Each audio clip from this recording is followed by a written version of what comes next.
오늘 우리에게 주시는 하나님의 말씀은 신약 성경 마태복음 5장 21절입니다.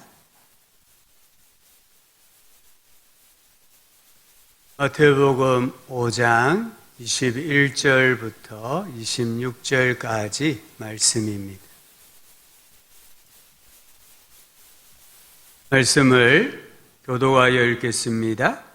옛사람에게 말한 바 살인하지 말라. 누구든지 살인하면 심판을 받게 되리라 하였다는 것을 너희가 들었으나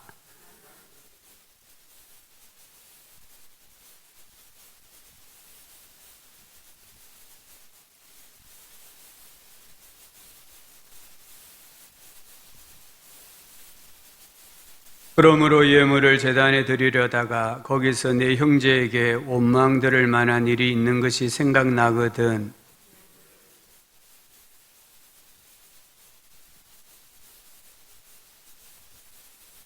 너를 고발하는 자와 함께 길에 있을 때에 급히 사화하라. 그 고발하는 자가 너를 재판관에게 내어주고 재판관이 옥리에게 내어주어 옥에 가둘까 염려하라.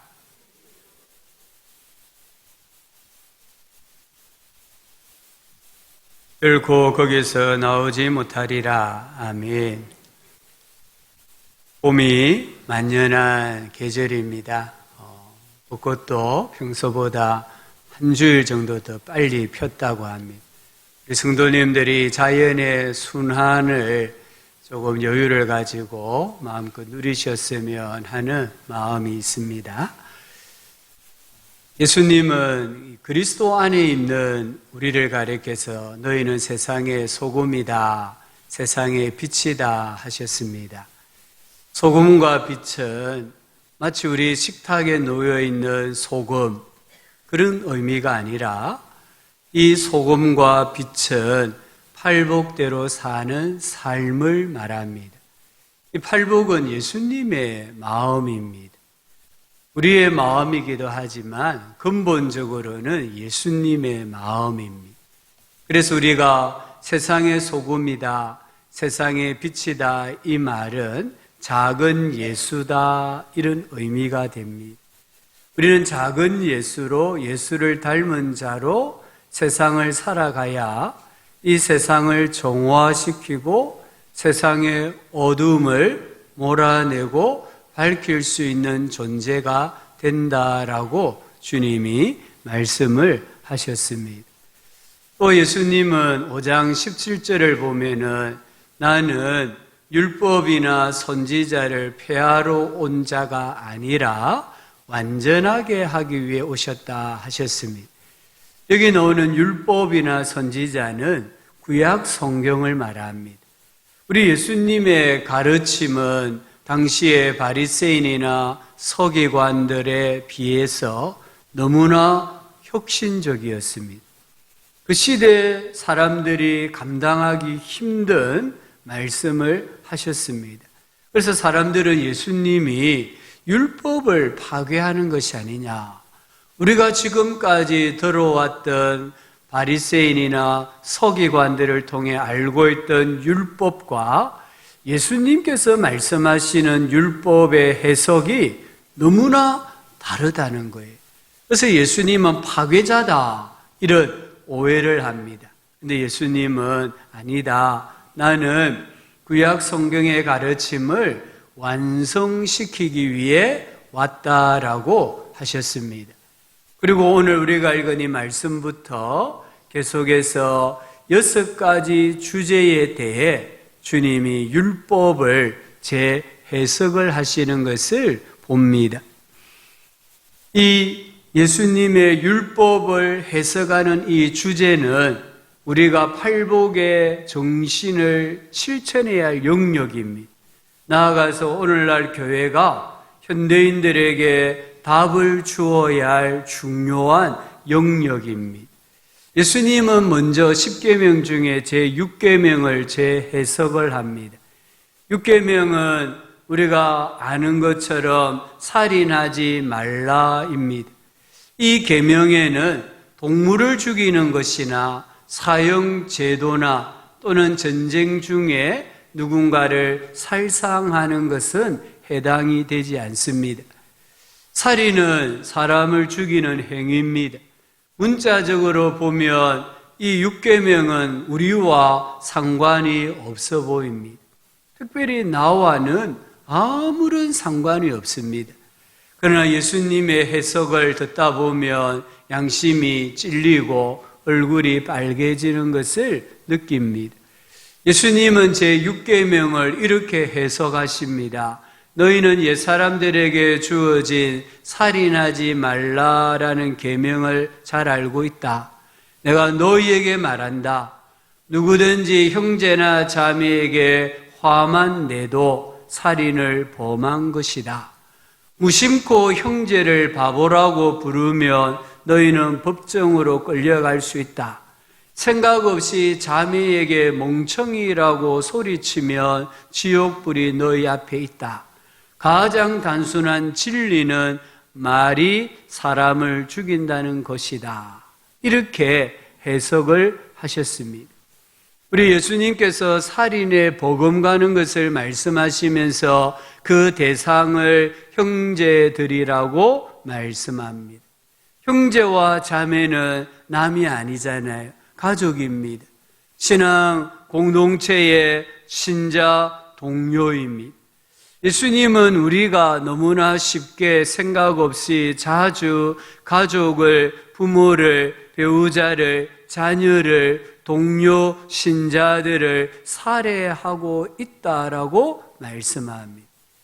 오늘 예수님의 이 6권 해석은 사실 우리가 좀 받아들이기에는 달갑지 않습니다. 우리의 마음을 매우 불편하게 만듭니다. 하지만 율법의 창시자가 예수님입니다. 율법을 제정하신 예수님께서 해석을 하신 것이기 때문에 최종 권위가 있는 6계명에 대한 해석이라는 것을 우리는 꼭 기억을 해야 합니다.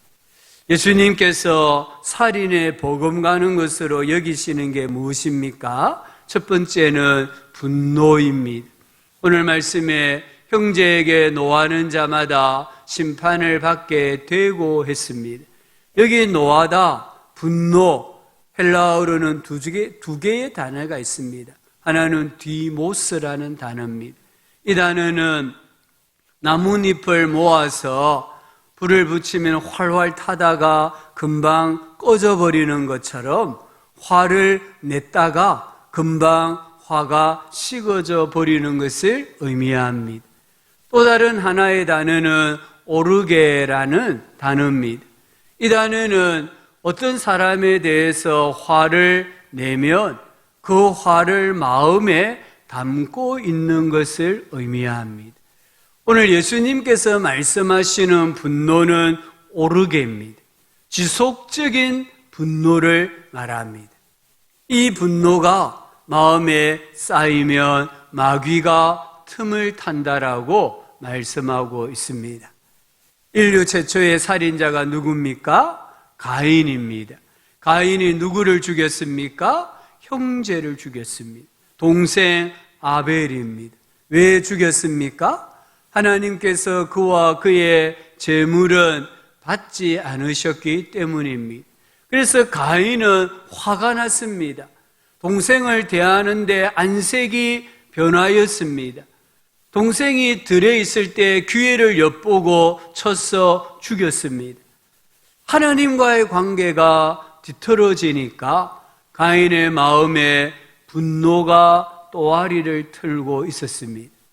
반면에 누가복음 15장에는 탕자의 이야기가 나옵니다. 동생이 상거지가 되어 집에 돌아왔을 때에 아버지는 환영했지만 형은 환영하지 않았습니다. 왜일까요? 형의 마음에 분노가 있었기 때문입니다. 그가 노하여 들어가고자 하지 아니하거늘 아버지가 나와서 고난되라고 했습니다.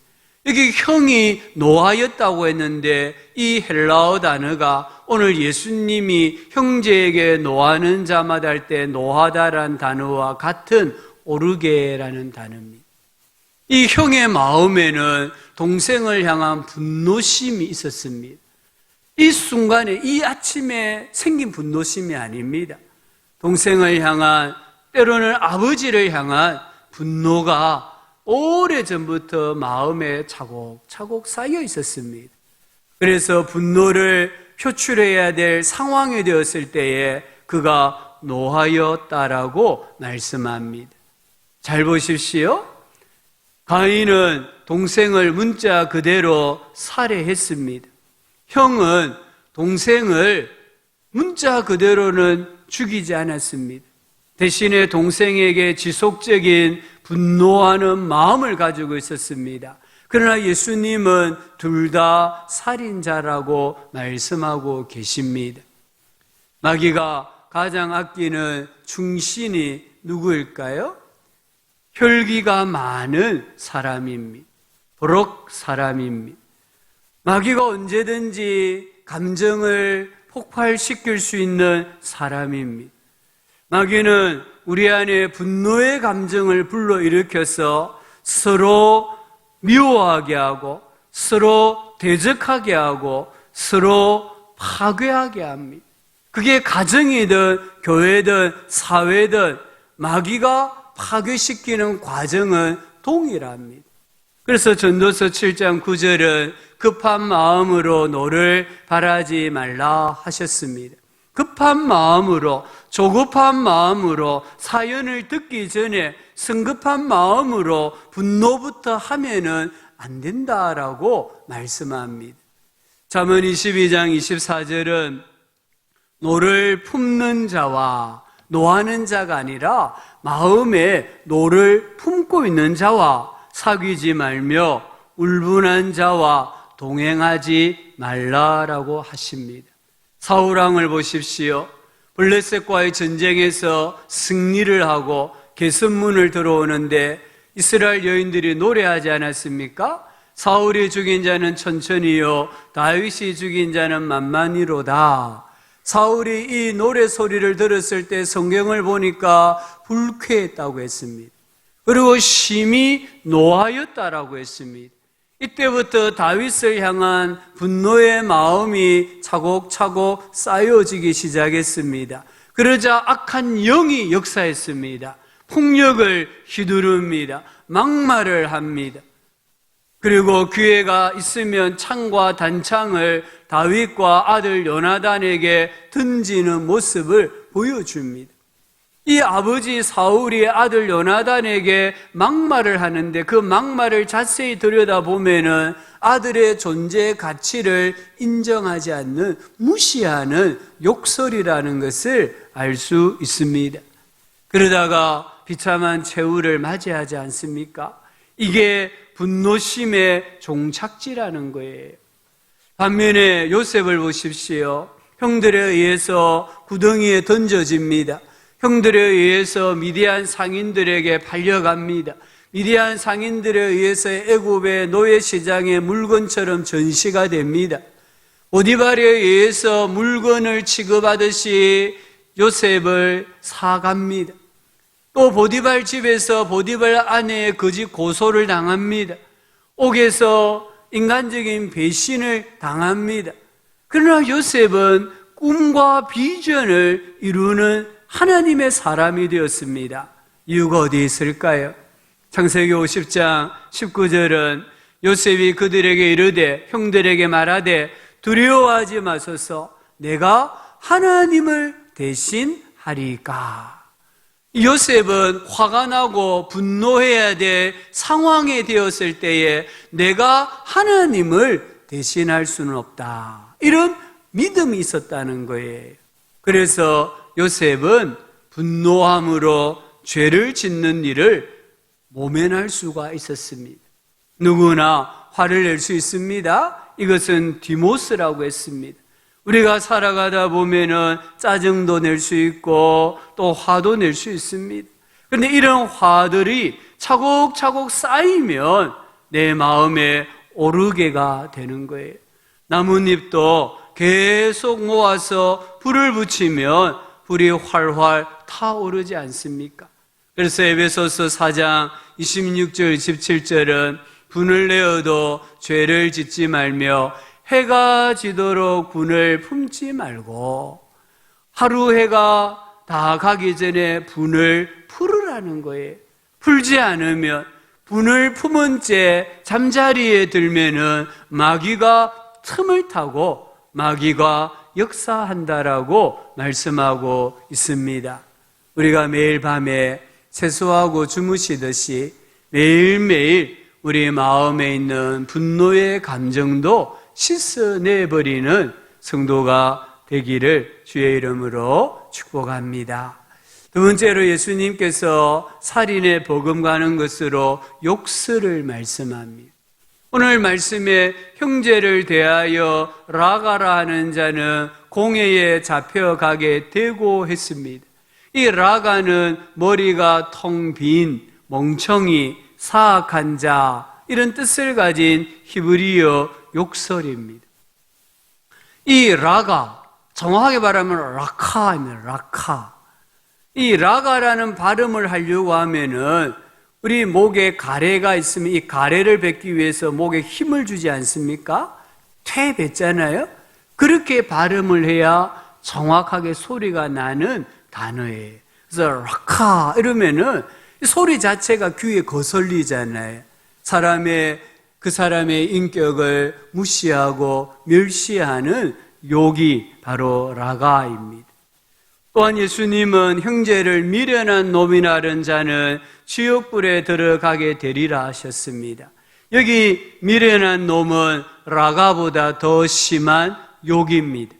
라가는 지적 수준이 떨어진다. 좀 우리가 흔히 말하는 가방끈이 부족하다. 이런 말의 의미가 여기 들어가 있습니다. 그런데 미련한 놈이라는 이 단어에는 인격적으로 천박하다. 이런 뜻이에요. 그러니까 라가보다 훨씬 심한 욕입니다. 이 욕은 분노보다 훨씬 더 악합니다. 그래서 더 큰 정죄를 받습니다. 욕은 고의로 상대를 깎아내리는 멸시입니다. 내가 누군가를 업신여긴다면, 화창케 여긴다면, 깔본다면 우리 그룹 안에 있는데 없는 것처럼 투명인간 취급을 한다면 그것은 오늘 예수님이 말씀하시는 멸시에 해당되는 욕이고 행위가 된다는 거예요. 절대로 정당화될 수가 없습니다. 어떤 경우에도 선하다고 할 수 없습니다. 하얀 욕설, 하얀 멸시는 없다는 것입니다. 왜 우리가 욕을 하면 안 됩니까? 이 욕이라는 것을 우리가 어원을 잘 생각해 보면 대부분 존재의 가치를 부인하는 게 욕이에요. 우리 사람들이, 특히 우리 아이들이 욕설을 참 많이 하는데 그 모든 욕은 상대의 존재의 가치를 부인하는 거예요. 사람이 아니라는 거예요. 이게 욕들입니다. 우리는 멸시를 나타내는 성적인 말이나 또는 인종적인 말이나 문화적인 말이나 외모를 또 나타내는 말이나 인격을 모독하는 그런 말들을 너무나 많이 합니다. 하지만 예수님은 절대 입 밖으로 내면 안 된다라고 하십니다. 이 욕설은 관계를 깨트립니다. 우리 가정이나 어느 공동체에 싸움이 일어나면 언제나 시작은 분노입니다. 이 분노가 험한 말, 욕설로 나옵니다. 서로 욕을 하다 보면은 나중에는 서로에게 폭력을 행사합니다. 그러다가 사람을 죽이는 것을 봅니다. 비속어, 별명을 부르는 것, 욕설 이런 것들은 다 멸시의 표현입니다. 우리 사회가 정말 욕문화입니다. 눈에는 눈이 아니라 욕에는 욕이라고 합니다. 너무나 많은 사람들이 의식 없이 자기가 하는 욕이 무슨 의미인지도 모르고 욕을 하는 것을 봅니다. 청소년들 사이에는 욕 배틀 게임이라고 있다고 합니다. 내가 욕을 했을 때 상대방이 당황한다든지 다른 욕으로 맞받아치지 못하면 지는 게임이 욕 배틀 게임입니다. 심지어 욕을 어떻게 해야 되는지, 어떤 욕들이 있는지 가르쳐주는 프로그램까지 나와 있다고 합니다. 얼마나 많은 사람들, 특별히 청소년들이 이 친구들의 욕설 때문에, 악성 댓글 때문에 사망하는, 자살하는지를 모릅니다. 우리 자녀들이 친구들에게 아무도 총을 쏘지 않습니다. 칼을 휘두르지 않습니다. 그러나 칼과 총보다 더 무서운 욕설을 하고 어떤 글에 대해서 악성 댓글을 달므로 그 친구를 자살하게 만든다는 것을 기억해야 됩니다. 우리 부모님들, 우리 자녀들은 욕하지 않겠지? 아닙니다. 통계에 의하면 95%가 학교에 가면은 욕을 합니다. 우리 자녀들이 부모 앞에서는 욕을 안 할 수 있지만 친구들끼리 대화를 나누면은 시작부터 끝까지 전부 다 욕입니다. 이런 욕 문화가 우리 지금 사회를 지배하고 있습니다. 이 자녀들이 어른이 되면 어떻게 되겠습니까? 우리 어른들도 욕을 잘해야 또 인정을 받고, 막말을 해야 인정을 받고, 상대를 깔보고 멸시하는 말을 해야 출세하고 대변인을 하는 그런 잘못된 풍토가 우리 사회에 만연되어 있습니다. 그러나 예수님은 욕은 사람의 영혼에 영원한 해를 입혀 불구로 만드는 칼과 같다라고 말씀합니다. 멸시는 그 자체로 악하다고 합니다. 우리가 말이나 몸짓이나 표정으로 상대방을 멸시한다는 것을 나타낸다면 그 말과 행동은 그 사람의 영혼을 죽이는 게 됩니다. 그 사람의 영적인 생명을 빼앗아가게 되고 인격과 정신과 삶을 파괴하는 것이 된다는 것을 꼭 기억을 해야 합니다. 예수님은 형제에게 노하는 자는 심판을 받는다고 했습니다. 여기 심판은 지방 법원의 재판입니다. 유대 지방 법원 재판에서 이 형제에게 노하는 사람은 칼로 죽인다 이 말입니다. 형제를 향하여 라가라 욕하는 사람은 유대 최고 재판소인 사네드린 공회에 넘겨져서 돌에 쳐서 죽임을 당한다라고 하셨습니다. 형제를 향하여서 미련한 놈이라는 사람은 지옥불에 던져진다고 했습니다. 즉 하나님의 심판을 받는다라고 말씀하고 계십니다. 예수님은 분노와 욕설이 사람의 인성을 파괴하고 인격을 파탄시키고 관계를 파괴한다는 것을 우리에게 말씀하고 계십니다. 욕은 어느 폭력을 넘어서 살인입니다.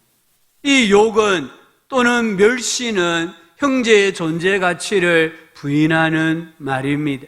형제의 생명을 빼앗고 하나님을 못 오가는 것이 분노요, 특별히 욕설이요, 멸시라는 것을 우리가 꼭 기억을 해야 합니다.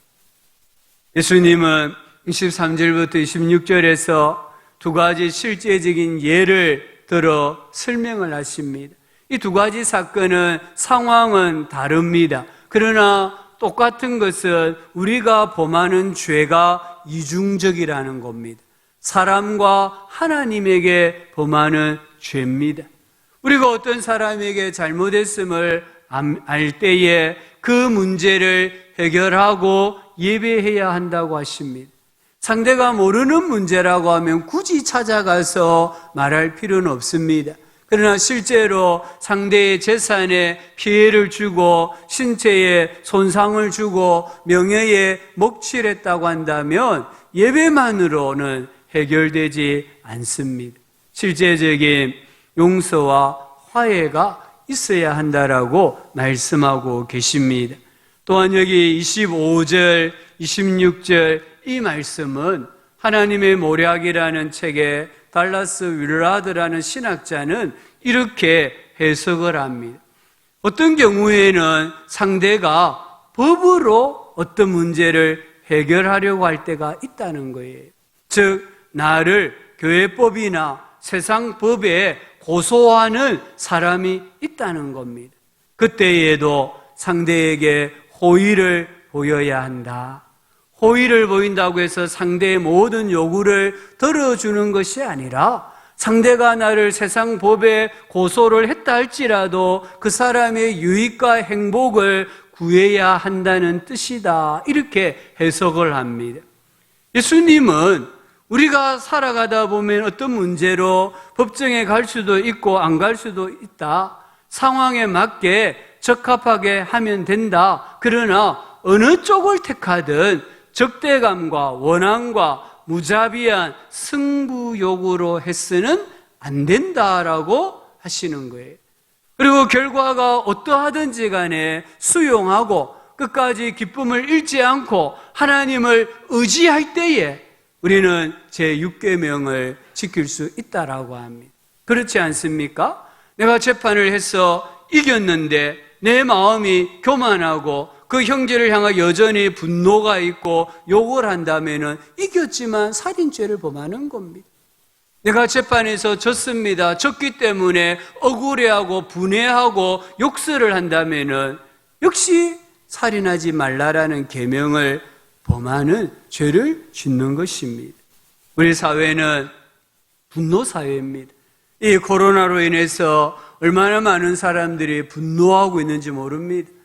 마스크를 좀 쓰라 이 말에 분노해서 폭행을 하고 사람을 죽이기까지 하고 자동차로 편의점을 돌진하기도 하고 묻지마 살인, 폭력이 얼마나 우리 사회에 만연되어 있는지를 모릅니다.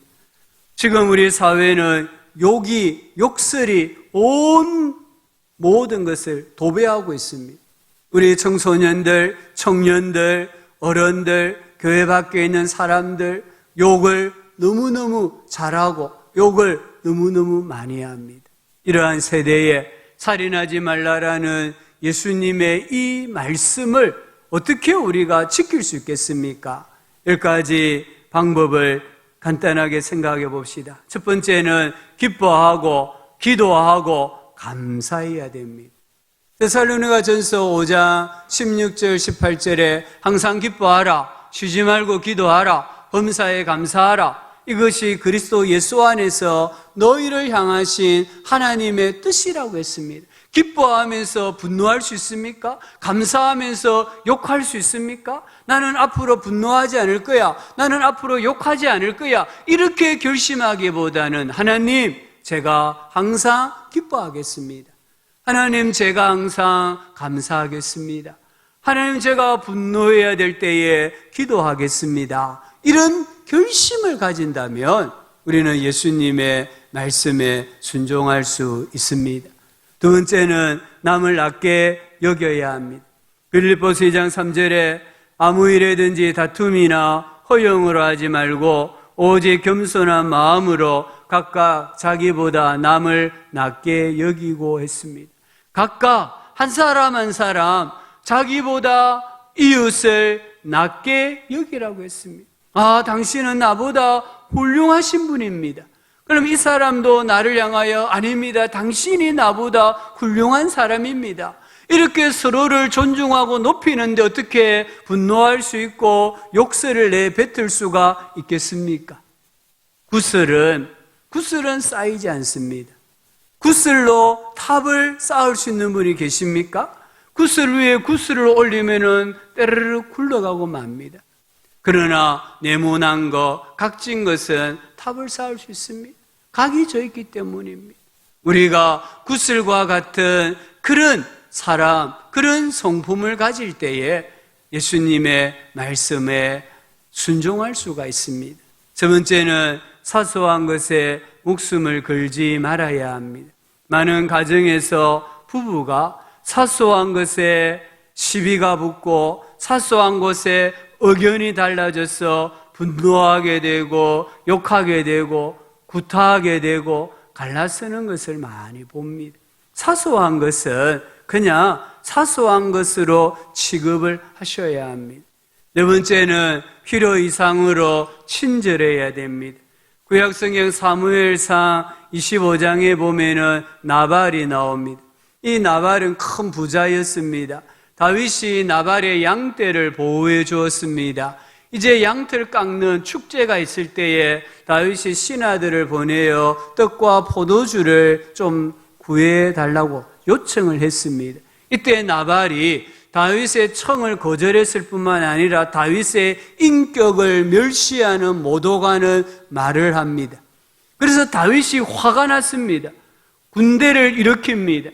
이 소식을 들은 나발의 아내 아비가일이 급하게 음식을 장면하고 다윗을 맞이하러 나옵니다. 다윗을 맞이해서는 한 문장을 하는데 긴 문장이지만 다윗을 주님이라고 29번 부릅니다. 내 주님, 내 주님, 내 주님. 다윗을 주님이라고 29번을 부르면서 다윗의 마음에 있는 분노를 삭히는 아비가일의 지혜를 볼 수 있습니다. 그래서 다윗이 분노를 삭히고는 이 나발의 가문을 멸하지 않고 돌아가는 것을 볼 수 있습니다. 로마서 12장 20절은 내 원수가 줄이거든 먹이고 목마르거든 마시게 하라. 과도한 친절을 베풀라라는 거예요. 필요 이상으로 원수에게 친절을 베풀 때에 우리는 욕설을 내뱉지 않고 분노하지 않고 관계를 맺을 수 있습니다.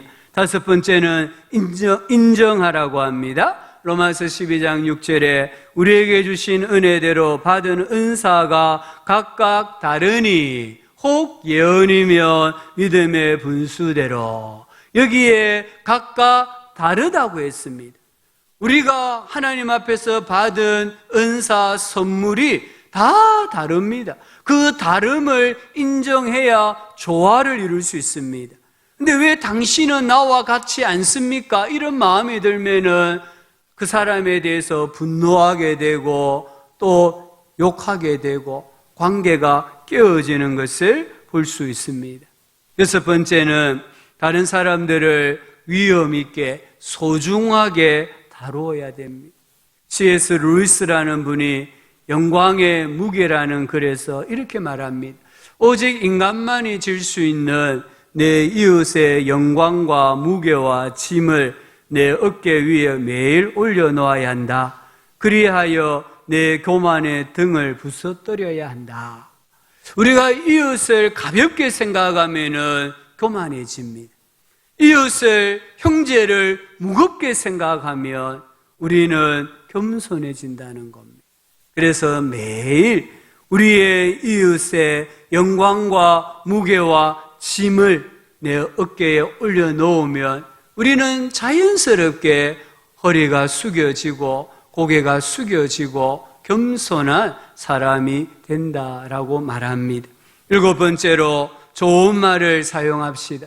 에베소서 4장 29절에 무릇 더러운 말은 너 입 밖에도 내지 말고 오직 덕을 세우는 데 소용되는 선한 말을 하여 듣는 자들에게 은혜를 끼치게 하라 하셨습니다.